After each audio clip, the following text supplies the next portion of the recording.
I finally saw the movie Rosemary's Baby last night, and it caused me to feel quite uneasy in a lot of ways.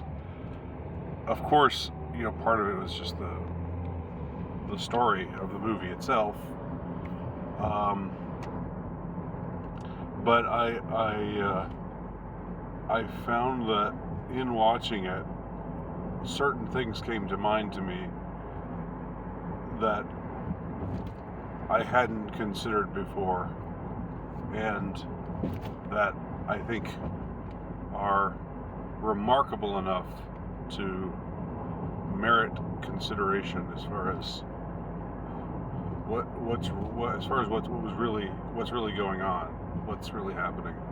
A couple of the things I'm going to talk about are more related to my own experiences, and for those, I'm not claiming that the movie was about me or anything. Everybody out there who thinks I'm just I'm on my schizo arc right now. I'm not saying that those references that seem to be that have more of a personal resonance. I'm not saying the movie was made for me. I just want to make that clear. But I am saying it's one of those weird things where what's the universe trying to tell you? Not because I'm more important than anybody else, but just because things happen. It's like you get a sense of deja vu sometimes, or remarkable coincidences take place, synchronicities take place. I mean, this happens to me a ton, and I know it happens to other people too. And when these things do happen, the materialistic, atheistic, dismissive response is just to say, yeah, well, coincidence. The universe is just random, and that's just a coincidence. Well, I don't buy that. But enough preamble.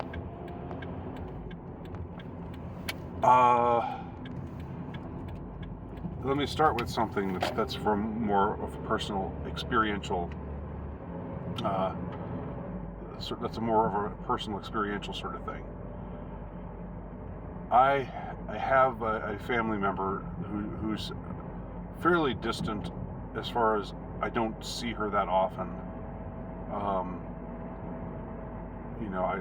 I see her now maybe once every 2 years.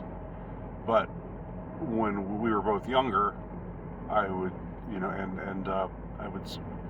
It was sort of a customary thing for my family to visit Wisconsin, where all of my relatives lived, with my father and my mother's side. We would drive up for Christmas every year, and also go over during the summertime.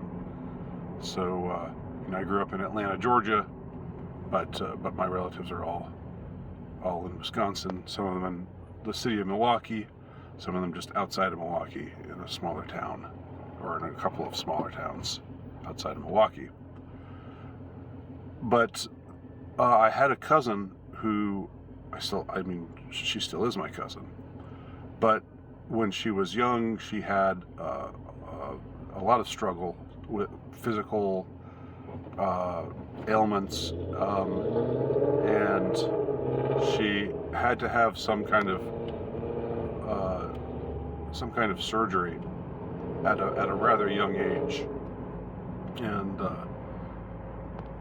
the surgery was successful.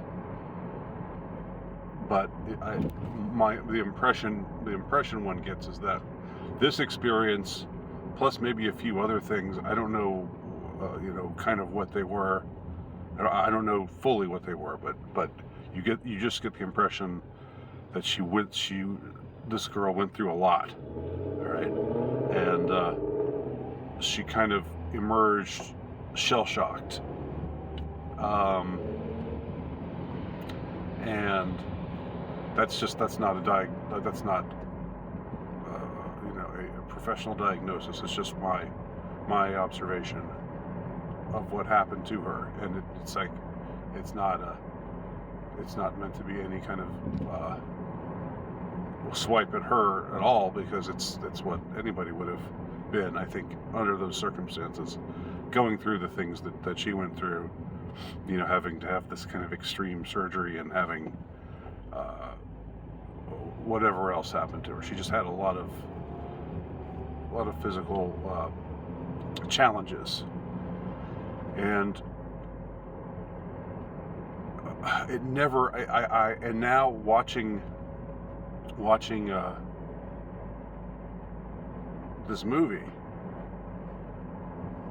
watching Mia Farrow in this movie, it's like she's a spitting image of my cousin. You know, I mean, not at first, because in the beginning of the movie, Mia Farrow's character has, you know, sort of a flapper girl hairdo, where it's short, but it's still feminine looking. But then later, she gets it cut into that twiggy cut, which I have to say I don't particularly like. I don't like really short hair on women, but that's neither here nor there. Who cares what I like and what I don't like? It's just, for me, I've never seen the appeal of that particular fashion choice. You know, I always was kind of bugged by this is you know, kind of a shallow commentary here, but when I was a kid and the Eurythmics were big, I was always like, you know, I could tell that Annie Lennox would be really pretty if she had long hair, but she never had long hair. So I was like, come on. But she just wouldn't do what I wanted her to do. So there's one video where she would be wearing a wig, and I thought, wow, she's got long hair. Finally, she's doing what I want. And then she would rip the wig off and show that she's still got the crew cut, still got the manly crew cut. I was like, ah. I think that Sinead O'Connor also had a video like that. Now that I'm remembering, where she's wearing a wig and then she rips it off and you can see that she's still bald. Anyway, that Mia Farrow's hairdo in this movie, it wasn't as extreme as these other women's that I've been describing, but it was still very, very short. It was like the Twiggy look. Twiggy was this exceedingly bony, frail model from that era, from the late 60s. And it seems like, I don't know if Twiggy came first or if Mia Farrow's look in Rosemary's Baby came first, but in any case, that was a look for some women during that era.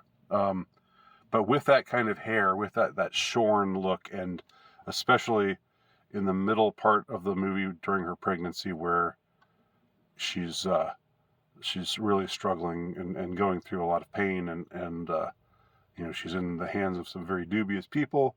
We find out in the end that they're not just rather dubious; they're about as dubious as you can get as far as caretakers go. You know, they worship the devil, as a matter of fact, and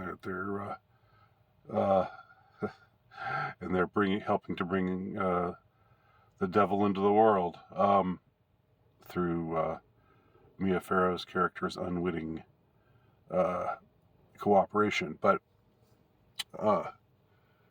the look is just so similar to the look that it's haunting how similar it is. You know, my cousin was very pretty, like Mia Farrow, but had this, you know, was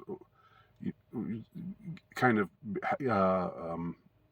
after she went through so much, after, you know, she got knocked around so much by life, she just had that kind of shell-shocked look, and she had very close cropped hair, same color, same kinds of expression, same kind of face that Mia Farrow has. So that was one thing that was remarkable and striking about the movie. Something else that I just I know people are going to think this is stupid, but to me, I can't. I mean, I can't just ignore it. Um, there's a part near the end of her pregnancy where she's fighting the people who are the cabal of people who are supposedly taking care of her, but and giving her all this, like making her drink these drinks every day, and keeping her doped up, basically, so she doesn't question what's going on. While all these strange things are happening to her during her pregnancy, and she's trying to break free from them, and she's talking to her unborn child. At this point, she's very pregnant. She's about to burst, and she says, "Andy or Jenny, I swear I'm going to do whatever I can to take care of you. Andy or Jenny." And she says this several times because, and there had been times earlier in the film where she asks, what kind of name she wants to give to the child, and she says she has girl names and boy names that occur to her as possibilities, but it seems that near the end it's like those are the two names that she settled on: Andy if it's a boy, or Jenny if it's a girl, clearly. And that's why, because she doesn't yet know the sex of the child, she says, "Andy or Jenny, please. I love you, my darling, and I'm not going to let them. I'm not going to let them do any harm to you."